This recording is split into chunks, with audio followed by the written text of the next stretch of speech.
friends, welcome to the part 4 of gender, religion and caste politics caste chapter.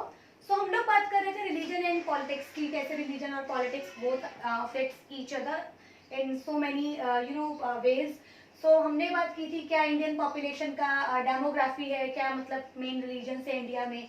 तो ये मैंने आपको पूरा चार्ट बताया था. तो ये मेन रिलीजन्स हैं, और भी रिलीजन्स हैं, but they are the main religions of India, people in India.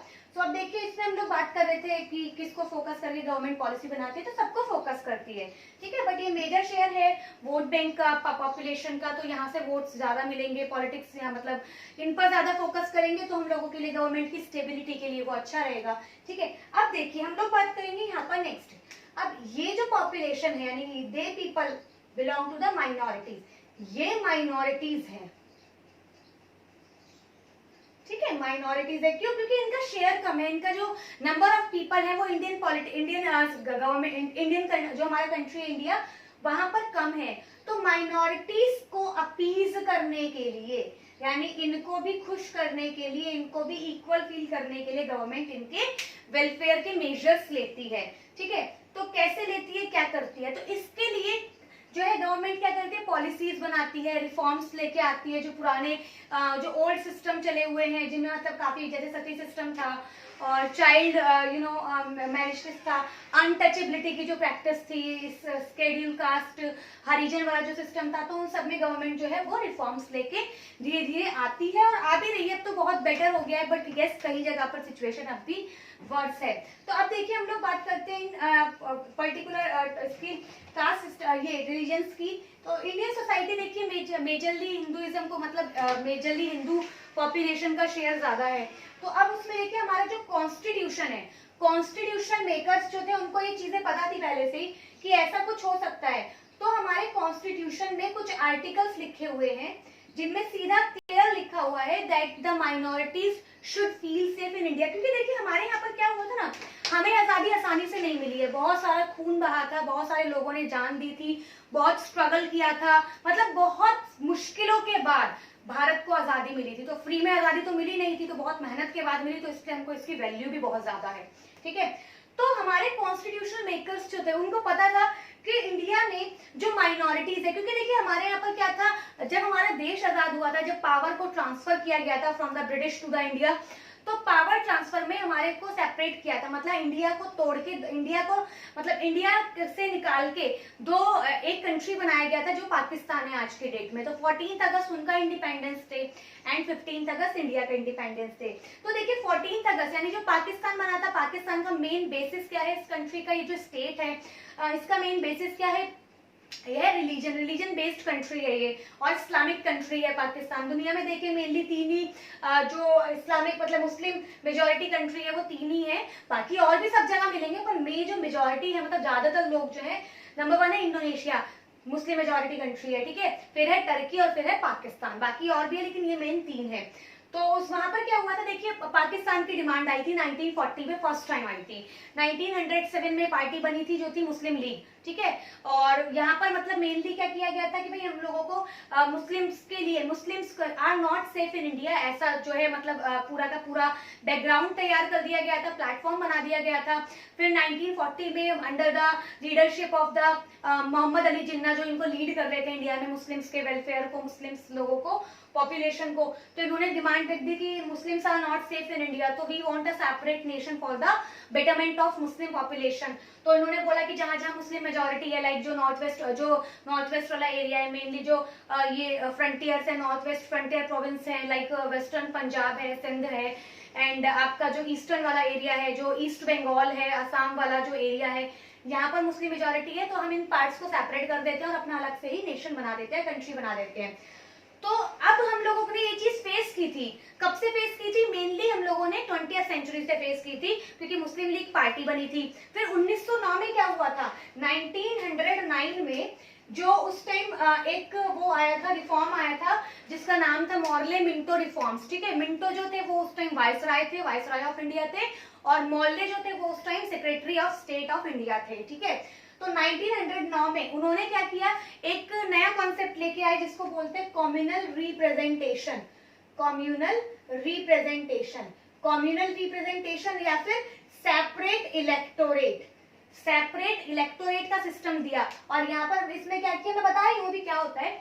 Separate electorate का मतलब क्या होता है कि जो भी मतलब पर्सन, मतलब एक पर्टिकुलर रिलीजन का जो पर्सन है, वो पर्सन जो इलेक्ट होना चाहता है, जो मतलब पार्टी मतलब जो सामने आना चाहता है, विन करना चाहता है, वो पर्सन को जो वोट करेंगे उसी पर्टिकुलर रिलीजन के होंगे। यानी जो पर्सन इलेक्टेड होना चाहता है और जो इलेक्ट उसको करेंगे, जो इलेक्टर्स होंगे वो इलेक्टेड पर्सन, और वो जो इलेक्टर्स होंगे वो दो सारे लोग, वो दोनों पार्टी जो है they should belong to the same religion, वो सेम रिलीजन के होने चाहिए।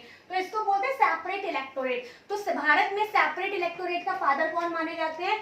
Morley and Minto. क्यों? क्योंकि 1909 का जो मॉर्ले मिंटो रिफॉर्म्स आया था, जो इंडियन काउंसिल एक्ट आए थे, इंडियन काउंसिल एक्ट जो थे उसमें इसकी बात की गई थी। और सबसे पहले सेपरेट इलेक्टोरेट किसको दिया गया था?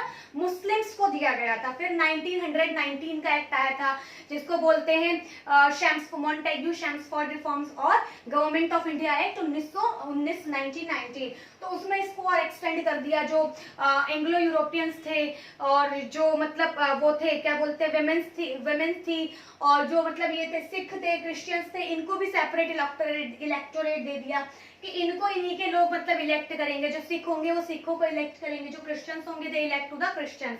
ठीक है।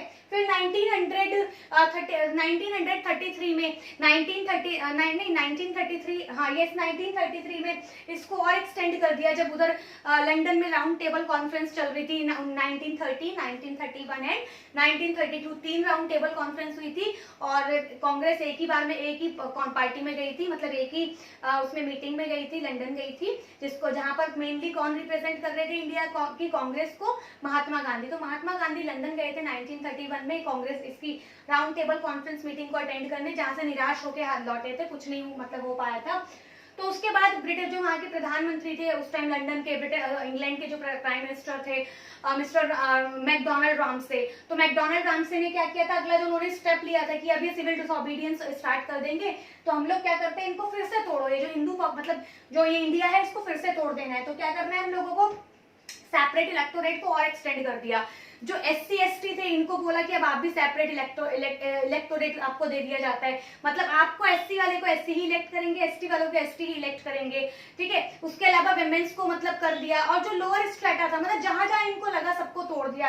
तभी फिर गांधी जी को बहुत दुख हुआ और गांधी जी ने क्या किया, फिर गांधी जी को जेल में डाल दिया था सिविल डिसोबीडियंस की वजह से। और गांधी जी ने फिर पूना पैक्ट के थ्रू जो था अंबेडकर के साथ एक एग्रीमेंट साइन किया, जिसको लीड जो मतलब मीडिएट था वो मदन मोहन मालवीय जी ने किया था। और फिर वहां पर जाकर उन्होंने मतलब एग्री किया गांधी जी ने, और हरिजन वर्ड भी वहीं पर यूज किया था। और गांधी जी ने बोला था कि हम लोग सेपरेट इलेक्टोरेट नहीं देंगे, क्योंकि सेपरेट इलेक्टोरेट देंगे तो पूरा इंडिया टूट जाएगा। ब्रिटिश का रूल क्या, ब्रिटिश की स्ट्रैटेजी क्या थी इंडिया में? डिवाइड एंड रूल, तोड़ो और राज करो। ठीक है। रूल करेंगे कैसे? इनको तो पहले आपस में लड़वा देना शुरू करते हैं, फाइटिंग करवा देते हैं। ठीक है। तो गांधी जी ने बोला कि हम आपको कहते हैं रिजर्वेशन दे देते हैं, मतलब जो सेंट्रल प्रोविंस है, जो प्रोविंशियल जो सेंट्रल वो है क्या बोलते हैं उसको, सेंट्रल जो लेजिस्लेचर है और जो प्रोविंशियल लेजिस्लेचर है, हम आपको वहां पर रिप्रेजेंट दे देंगे, रिजर्वेशन देंगे, ताकि आपकी जो पॉपुलेशन है वो भी रिप्रेजेंट हो सके। ओके। तब जाके बात आगे बढ़ी थी।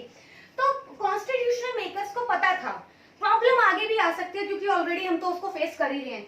उन्होंने क्या किया, कॉन्स्टिट्यूशन में कुछ आर्टिकल्स मेंशन किए, आर्टिकल 29 एंड 30, आर्टिकल 29 एंड 30, जो मेनली किसको रिप्रेजेंट करते हैं? माइनॉरिटीज के बेटरमेंट के लिए है। ठीक है। माइनॉरिटीज के लिए है। माइनॉरिटीज के लिए क्या कहते हैं ये? मतलब for safeguarding of minority population, minority population को सेव करने के लिए है। कैसे? देखिए आर्टिकल 29 की जो लैंग्वेज है वो ये है, any section of Indian society. Any section मतलब ये माइनॉरिटी का नाम नहीं लिखा है, सबकी बात की गई है। ठीक है। ठीक है। अब उसको अपनी जो लैंग्वेज है, अपना कल्चर है, अपना स्क्रिप्ट है, अपना कोई भी मतलब कुछ भी चीज वो अपना, अगर इसको इसका एंशिएंट कुछ भी चला आ रहा है उसको प्रोटेक्ट करना चाहती है। तो वो उसको आराम से कर सकते हैं, उसको पूरा फंडामेंटल राइट है। जैसे मान लीजिए अगर किसी पर्टिकुलर कोई मैथिली लोग हैं, कोई बंगाली लोग हैं, कोई असमीज लोग हैं, कोई भी किसी पर्टिकुलर मतलब आप रिलीजन के हो या आपकी कोई पर्टिकुलर लैंग्वेज है, कुछ भी आपका ट्रेडिशनल है, अगर आपको लग रहा है कि वो डेंजर में है, खत्म होने वाला है या उसको डिस्ट्रॉय किया जा रहा है, उस पर उसको फोकस करके पॉलिसीज नहीं बनाई जा रही है, तो आप क्या कर सकते हैं, you can claim against the government कि हम इसको बचाना चाहते हैं और government will take the action because वो फंडामेंटल राइट है। और आपको पता होना चाहिए कि भारत में अगर 12 से 35 आर्टिकल के बीच में जो फंडामेंटल राइट्स है, अगर उनको वायलेट किया जाता है तो you can directly proceed to the Supreme Court of India under article 32। Article 32 जो है वो भारत के संविधान की जान है। इट इज, इसको खुद डॉक्टर अम्बेडकर ने बोला था that this article particular 32 number का जो आर्टिकल है, this is the heart and soul fundamental rights. Bharat के संविधान की जान यही आर्टिकल है। अगर ये आर्टिकल नहीं होता तो फंडामेंटल राइट्स का कोई मतलब नहीं था, कोई सेंस नहीं था। रोते रहो आप, फंडामेंटल राइट्स क्या कर लोगे, कुछ भी नहीं। लेकिन इस आर्टिकल के अंडर में आप सीधा गली ट्रेन पकड़िए सुप्रीम कोर्ट के लिए नई दिल्ली की, ठीक है, तो दिल्ली की ट्रेन पकड़िए, सुप्रीम कोर्ट पहुंचिए और वहां पर पिटीशन फाइल कर दीजिए कि जी हमारा ये राइट वायलेट किया जा रहा है and Supreme Court will ultimately take the action. क्यों? बिकॉज सुप्रीम कोर्ट जो है इंडिया का, सुप्रीम कोर्ट इंडिया का क्या, इसको सुप्रीम कोर्ट को दो ही काम करने हैं इंडिया में। क्या? पहला इसका जो स्टेटस है that is the constitutional court of India, और सेकंड जो स्टेटस है that is the appellate court of India. देखिए पहला तो है इसका कॉन्स्टिट्यूशनल कोर्ट ऑफ इंडिया, ये कॉन्स्टिट्यूशनल कोर्ट है भारत का, ठीक है, और सेकंड है it is the appellate court of India, appellate court of India. तो कॉन्स्टिट्यूशनल कोर्ट का मतलब क्या हो गया? कॉन्स्टिट्यूशनल कोर्ट का मतलब हो गया कॉन्स्टिट्यूशन से अगर कोई छेड़छाड़ की जाती है, कोई ऐसा चेंज किया जा रहा है जो कॉन्स्टिट्यूशन की वैलिडिटी के अगेंस्ट में है, उसको मतलब हर्ट कर रहा है या कॉन्स्टिट्यूशन को इंटरप्रेट करना है, जाइए सुप्रीम कोर्ट करेगा, सब सुनेगा। अपेलेट कोर्ट है, अपेलेट कोर्ट मतलब अगर जो लोअर कोर्ट्स है लाइक हाई कोर्ट्स है या सबऑर्डिनेट कोर्ट्स है, सिविल कोर्ट्स और जो क्रिमिनल कोर्ट्स होते हैं डिस्ट्रिक्ट लेवल पे, अगर उनसे कोई मैटर नहीं संभलता तो अपील की जाती है अपर कोर्ट में। हाई कोर्ट से भी नहीं संभल पा रहा है तो रिट के थ्रू या पिटीशन के थ्रू मैटर जाएगा सुप्रीम कोर्ट में, and Supreme Court is the final and upper court and the highest judiciary of India, तो definitely you will get the justice here, ठीक है। तो ये दोनों स्टेटस है भारत के सुप्रीम कोर्ट के, तो यहाँ तो न्याय मिलना ही मिलना है, थोड़ा देर से हो सकता है but definitely you will gate, ठीक है। ऐसा ही सेम जो राइट दिया हुआ है वो हाई कोर्ट को भी दिया हुआ है। हाई कोर्ट से भारत में कितने हाई कोर्ट है? भारत में टोटल 24 हाई कोर्ट है आज के डेट में, ठीक है, 24 हाई कोर्ट्स हैं। और यहाँ पर भी आर्टिकल दिया हुआ है आपका आर्टिकल 226। आर्टिकल 226 भी ये बोलता है कि अगर आपके फंडामेंटल राइट्स को वायलेट किया जा रहा है बाय द स्टेट और एनी अदर स्टेट पार्टी, तो you can directly approach the high courts of your concerned state, तो आप हाई कोर्ट के पास जा सकते हैं। पर अब आप कहेंगे मैडम डिफरेंस क्या हुआ सुप्रीम कोर्ट का और हाई कोर्ट का? हाई कोर्ट और सुप्रीम कोर्ट का डिफरेंस ये है दैट हाई कोर्ट एक बार आपको मना कर सकता है कि मेरे पास टाइम नहीं है, बहुत सारे अदर इंपॉर्टेंट केसेस हैं तो मैं अभी नहीं सुन सकता, सॉरी, लेकिन this door is never closed for anyone whose fundamental rights are violated. ये दरवाजे हमेशा खुले हैं। क्यों खुले हैं? पहली बात तो मैंने आपको ये बताई है, पहला रीजन कि भाई इसका काम ही क्या है, कॉन्स्टिट्यूशन को डिफाइन करना, एक्सप्रेस करना और उसकी देखभाल करना, और दूसरा है अपेलेट कोर्ट है, और उसके बाद सुप्रीम कोर्ट को रिट्स दी हुई है, 5 रिट्स हैं जो आर्टिकल 32 में वो डिस्कस की गई है सुप्रीम कोर्ट के थ्रू ही, ठीक है। मैंडामस हो गया एंड क्वो वारंटो हो गया एंड सर्शरी हो गया, प्रोहिबिशन हो गया and one more is there, और एक और है हैबियस कॉर्पस हो गया। तो उन रिट्स के थ्रू सुप्रीम कोर्ट जस्टिस देता है जिनके फंडामेंटल राइट्स को हाइड किया जाता है। बहुत इंपॉर्टेंट जजमेंट्स भी है यहाँ पर, भी सब डिस्कस करते हैं। तो फिर क्या होता है देखिए यहाँ पर, और हाँ एक जो इम्पोर्टेंट बात कहेंगे मैंने सुप्रीम कोर्ट की क्यों जिम्मेदारी है, कहीं लिखा है क्या? हाँ भाई लिखा है, लिखा है। जितने भी जजेस हैं भारत में 31 अभी मैक्सिमम स्ट्रेंथ है सुप्रीम कोर्ट के जजेस की, 31 जज हो सकते हैं सुप्रीम कोर्ट में, जिसमें से एट प्रेजेंट 27 है, यानी कितनी वैकेंसी हो गई?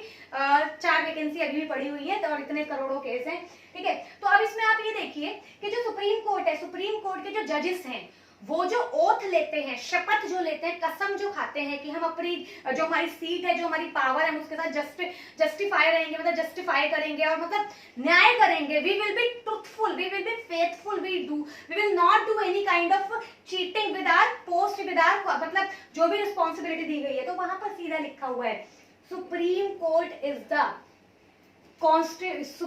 इज द अल्टीमेटली जो गाइडेंस है, Supreme Court is the guardian, Supreme Court is the Supreme Court is the protector of fundamental rights of people of India, protector है फंडामेंटल राइट्स का, constitution का गार्जियन है। Guardian समझते हैं ना, उसको संभालने वाला, कोई दिक्कत आएगी सीधा सुप्रीम कोर्ट, ठीक है। फिर सुप्रीम कोर्ट में इसमें बहुत इंपॉर्टेंट जजमेंट्स भी दी हुई है, तो रिलीजन स्पेसिफिक है, वुमेन्स के रिलेटेड स्पेसिफिक है। जैसे विशाखा गाइडलाइंस आई थी 1997 में आई थी, एक केस हुआ था, भवरी देवी केस हुआ था राजस्थान में, कुछ हैरेसमेंट का रेप केस था वो। तो वहां पर सुप्रीम कोर्ट ने कहा कि अरे जो वुमेन जो वर्क करती हैं, जो वुमेन वर्क फोर्स है और मतलब वुमेन जो वर्क प्लेस पे काम करती है, तो यहाँ पर मतलब वो सेफ नहीं है, उनके साथ सेक्सुअल और मेंटली हैरेसमेंट होता है। तो इनको सेव करने के लिए जब गवर्नमेंट कुछ नहीं कर पाई, सुप्रीम कोर्ट पिक्चर में आया और वहां पर उसने कुछ गाइडलाइंस दी, जिसको सारी ऑर्गेनाइजेशन, चाहे आप गवर्नमेंट हो चाहे आप प्राइवेट हो, आपको मानना पड़ेगा, ताकि विमेन सेफ रहे, विमेन्स के साथ कुछ नहीं गलत होना चाहिए।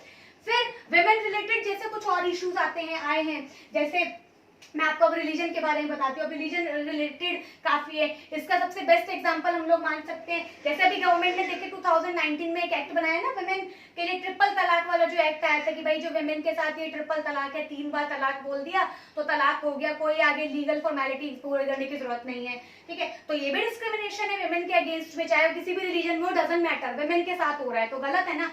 तो इस पर भी आवाज उठी थी। 2014 में पहली बार इसके लिए प्राइवेट मेंबर बिल लेके आए थे, एक साउथ के एमपी थे तो वो लेके आए थे। फिर अभी 2019 में जाके, मतलब 5-6 साल फिर भी लग ही गए ऑन एन एवरेज, तो ये जाके एक्ट बनता है भारत में, जिसमें सुप्रीम कोर्ट ने गाइड किया गवर्नमेंट को कि आप एक एक्ट लेके आइए जिसके थ्रू जो भी वुमेन है, चाहे वो किसी भी रिलीजन की हो, यहाँ पर मेनली जो उसकी है 2000 उसमें मतलब मुस्लिम रिलीजन की है, लेकिन उनके साथ डिस्क्रिमिनेशन हो रहा है जो गलत है। ऐसा 1986 में भी हुआ था, एक शाहबानो केस आया था, उस वाले केस में सुप्रीम कोर्ट ने सीधा बोल दिया था कि अगर वुमेन को आप मतलब वहां पर एक 65 साल की औरत थी, शाहबानो उसका नाम था, उसके हस्बैंड ने उसको डाइवोर्स दे दिया, 3 बार तलाक बोल दिया और चल दिए।